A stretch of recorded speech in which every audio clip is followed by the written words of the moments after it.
Hello, I'm Darshni Raghupati. The current issue that my group and I have chosen is the prevalence of burnout among school psychologists. According to Schilling and Randolph, 92% of practicing school psychologists have admitted to having feelings of burnout throughout the duration of their careers. Burnout was coined by Herbert Freudenberger, a psychologist who said that burnout was essentially a response to prolonged stresses that shifts into a psychological condition. Burnout can manifest as physical, emotional, and behavioral symptoms.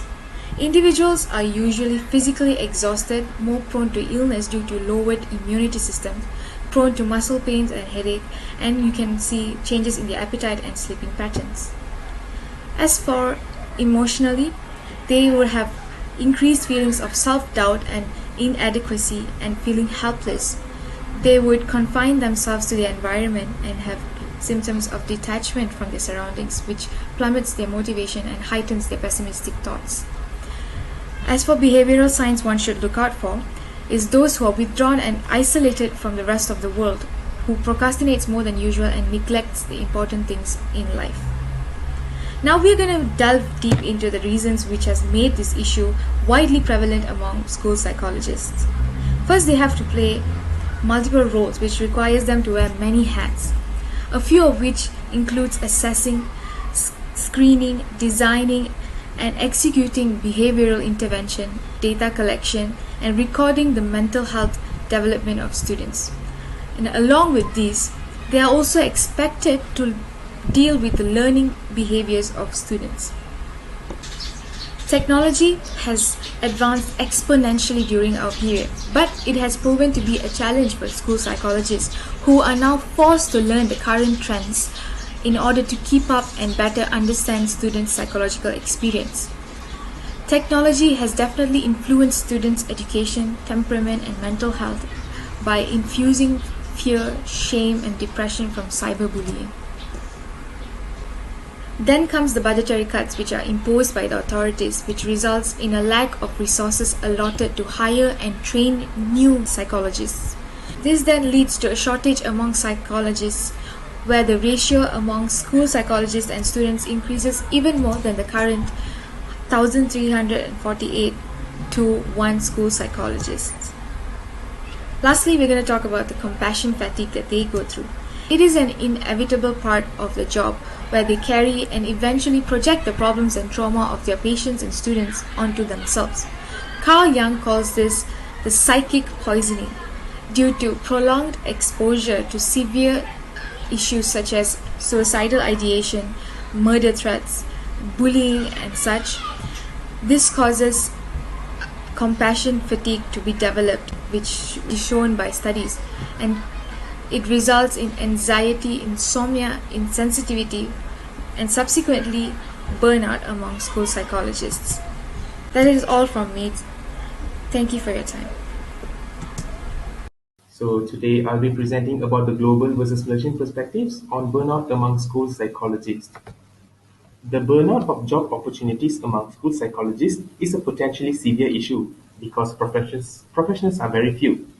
It is necessary thus to discover effective measures to avoid and respond to burnout sensations in order to eventually assure a healthy workforce. One research study analyzed the written answers to the question by 122 students of Southeastern and United States school psychologists, which is as follows. What do you believe the school psychology burnout programs can do? The qualitative conceptual analysis of answers led to the identification of three primary topics, which are developing specialized personal or professional qualifications, altering the components of professional or training, and amending administrative or organizational policies.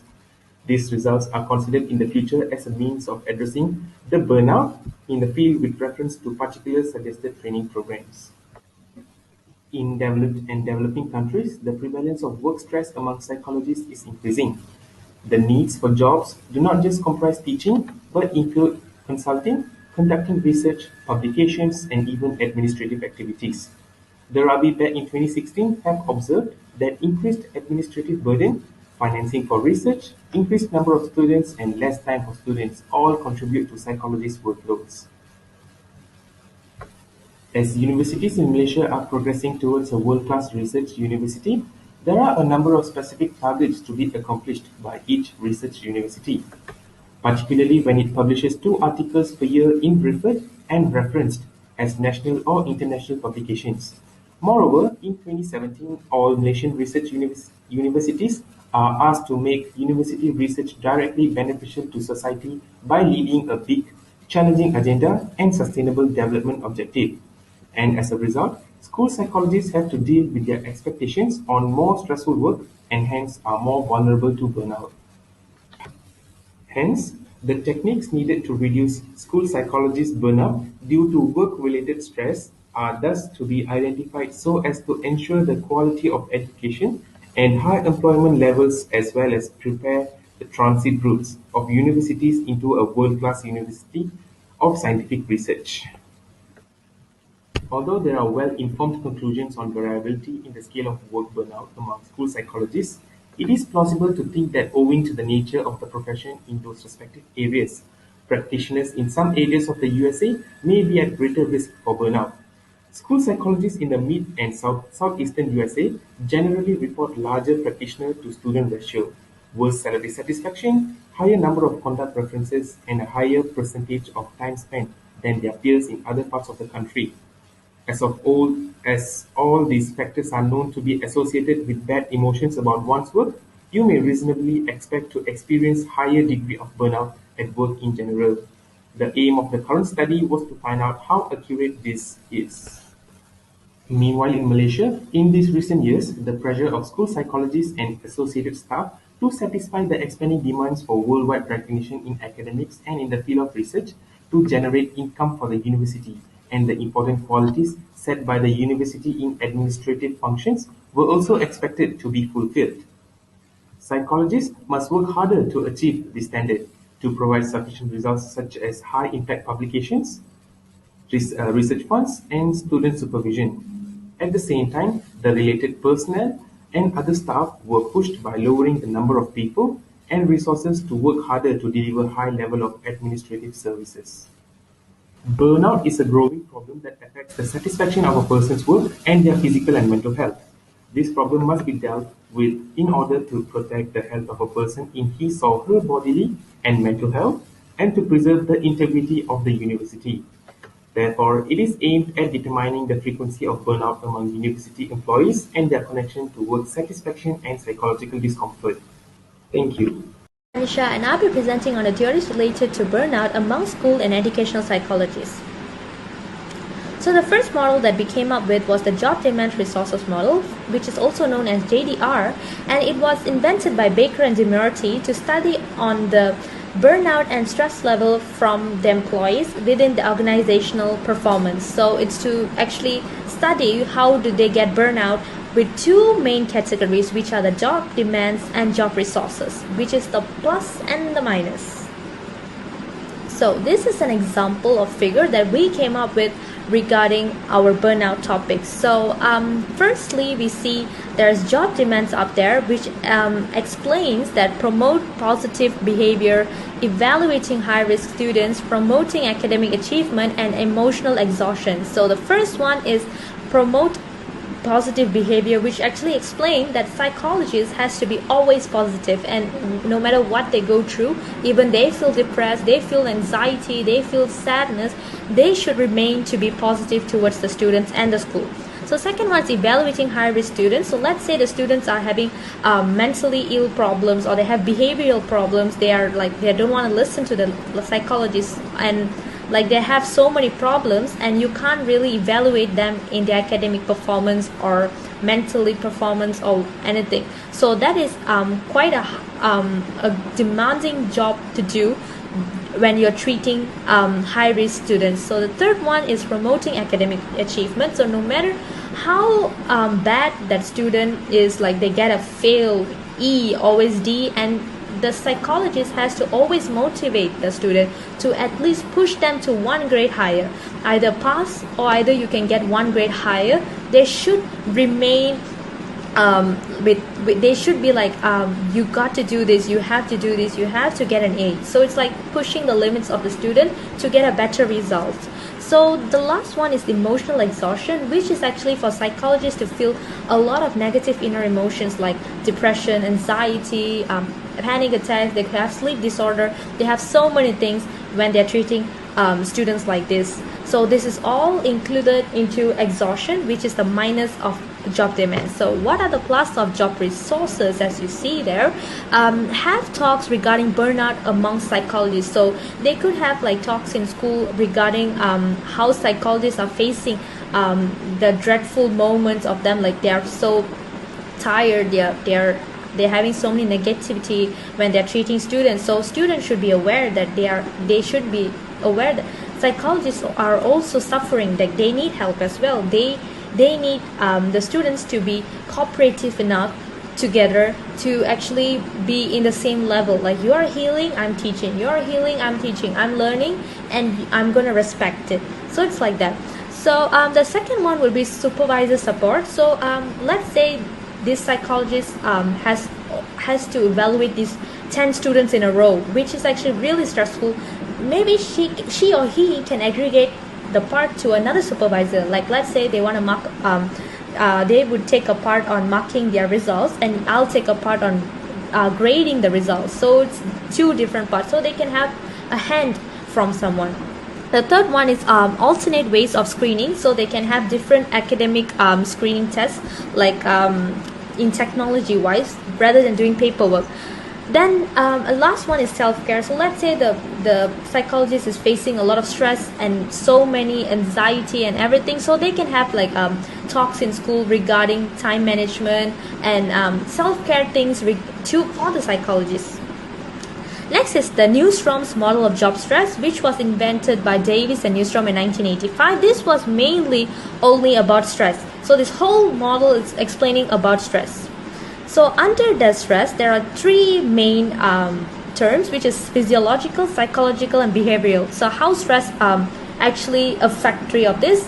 Physiologically, they can get insomnia, headaches, high blood pressure, and body aches. Psychologically, they can get mood swings, depression, burnout, tension, anxiety, and so many other factors. And next is the behavioral, which they can get into substance use like alcohol, drugs, and so on. That's all from me today. Thank you so much. Hi, my name is Lim Session. I'll be presenting about the impacts of burnout. Burnout causes emotional symptoms such as sense of failure and self-doubt, feelings of hopelessness, detachment, loss of motivation, decreased satisfaction and sense of accomplishment. It also causes physical symptoms such as feeling tired and drained most of the time, lowered immunity, frequent headaches and muscle pain, and change in appetite or sleep habits.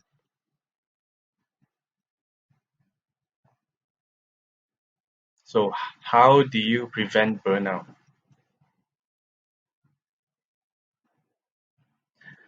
First way is to set aside relaxation time. Relaxation techniques such as yoga, meditation, and deep breathing activates the body's relaxation response, a state of restfulness that is opposite of the stress response. The next step is to seek support. Whether you reach out to coworkers, friends, or loved ones, support and collaboration might help you cope. If you have access to an employee assistance program, take advantage of relevant service.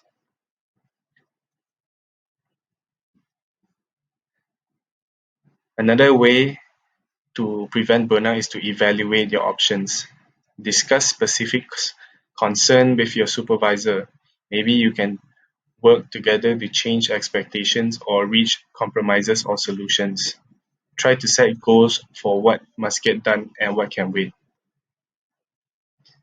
Another way to prevent burnout is to get plenty of sleep. Feeling tired can exacerbate burnout by causing you to think irrationally. Keep your cool in stressful situations by getting a good night's sleep. Sleep restores well-being and helps protect your health. Next is to get some exercise. Regular physical activity can help you do better and deal with stress. It can also take your mind off work. Even though it may be the last thing you feel like doing when you're burnout, exercise is a powerful antidote to stress and burnout. It is also something that you can do right now to boost your mood. Next is to connect with a cause or a community group that is personally meaningful to you. For example, joining a religion, social, or support group can give you a place to talk to like-minded people about how you feel with daily stress and make new friends. If your line of work has professional association, you can attend meetings. And last but most importantly, find balance in your life. If you hate your job, look for meaning and satisfaction elsewhere in your life, in your family, friends, hobbies, or voluntary work. Focus on the parts of your life that brings you joy. That is all from me. Thank you. A very good day to Dr. Aso. My name is Navinya Suresh Kumar, and I'll be presenting to you about the conclusion.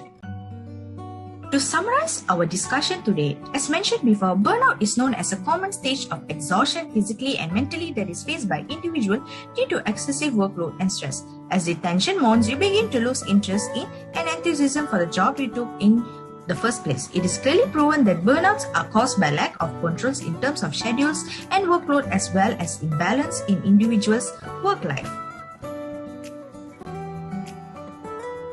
Conservation of resources theory clearly states that stress inhibits in individuals with different resources.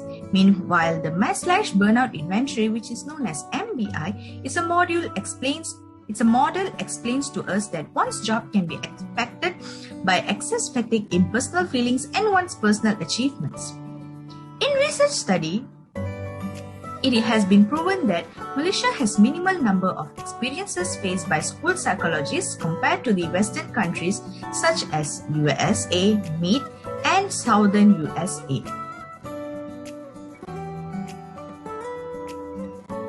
Thus, in order to ensure a healthy workforce, successful intervention to prevent and react to burnout sensation must be discovered.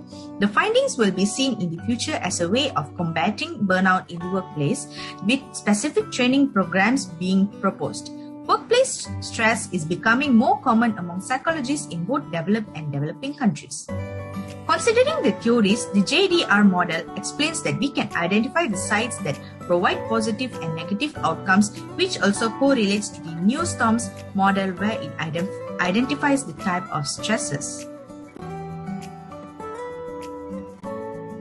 The simplest rules that can be followed by an individual in order to deal with their burnout is to follow the 3R approach, which is known as recognize, reverse, and resilience.